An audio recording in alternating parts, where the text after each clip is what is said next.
Dobro jutro, Belgrade. Here I am again, day 10, I believe. I always have this tendency to wake up at 6:30. It's like a magic hour. No matter the time I go to bed, I wake up at 6:30.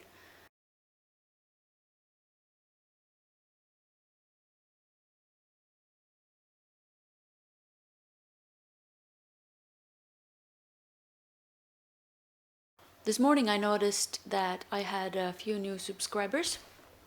Who knew? Thank you. I'm glad you find my ramblings of interest. There's a guy in Novi Sad, right next door here, an American guy who's doing the same thing, vlogging. He's got a bunch of more followers.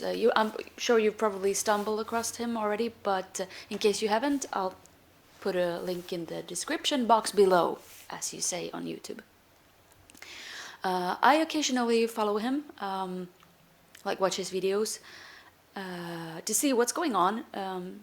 It's just next door, but it's interesting though. I mean, it's a different perspective, and he's including a bunch of other info that he has. Obviously, he's not dissing Sweden so much. I'm not dissing Swedish people in general. I'm dissing the government and the whole turn that the whole country has taken, capitalizing and going all in for the money instead of people. Hey, what resultat?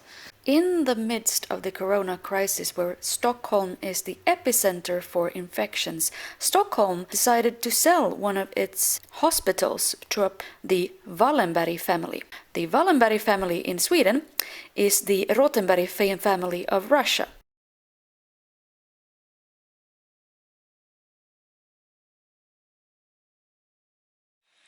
I just realized a couple of videos ago that my videos are tagged under news and politics. Now, I cannot guarantee you the quality or the accuracy of my videos, but you know what? You guys have Google, so... I love rebellic people. I am so up for civil disobedience. So I've been walking around in Belgrade even before this COVID-19. I've been taking pictures of personal, private protests, if you will. Rebellion, civilian disobedience, protests, all of this stuff. And I wanted to share some of that stuff with you because some of it is actually a better quality than the usual BS that I post on this vlog. And to non-Serbians who don't know, there were a lot of protests, smaller and bigger ones, here in Serbia. I am glad you people are awake and taking things and expressing your opinions. No matter what happens or doesn't happen, never ever stop doing that. Hakka päälle. Otherwise, weather news, it's not snowing anymore. I don't know how cold it is. It's probably a couple of degrees, I should suspect. And stores are open until 3 o'clock, so the people in the stores can actually make their ways home by 5 o'clock, come curfew.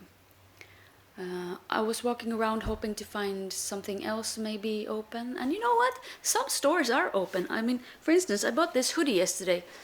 Ooh, it's not actually that warm, but it looks very, very comfortable, and I like wearing it inside.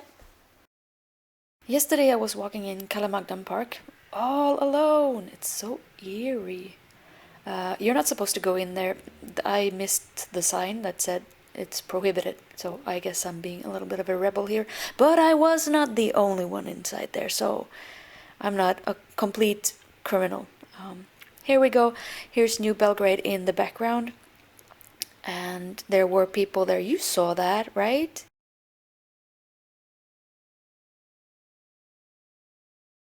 I have to say, it is a bit eerie with nobody there, but, you know, I suppose it could be worse, right? No, this is not Belgrade. This is the aftermath of fantastic work by a fantastic regime, ending up in a climax in April 1986. Det är en läktare. Ja. Fan, där kommer vi upp med pinnen i handen och ska springa 4x100. So, protests and protests, vigilant people. And that's not all there is to see here in this lovely city. There's so much to see here. Like if you just keep your eyes open for a little details. Like this antique shop and its security guard. I love this. And graffiti and more graffiti. And vandalism. And simple artisan handicraft beauty. I said I'd keep my mouth out of politics, but as you can tell, I can't really do that, or I just won't. And why should I? I express myself in various ways. In fact, my previous album was completely political.